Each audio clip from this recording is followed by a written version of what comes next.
You ask Tiger to solve. This deals with linear equations with one unknown. The final result is y equals -56. Let's solve it step by step. Move the negative sign from the denominator to the numerator. Isolate the y.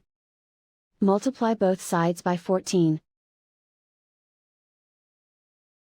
Group like terms.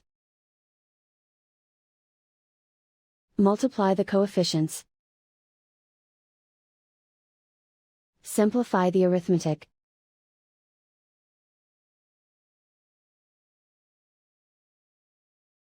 Convert the y into a positive number. Multiply both sides by -1. Remove the ones. Simplify the arithmetic. And so the final result is y equals -56.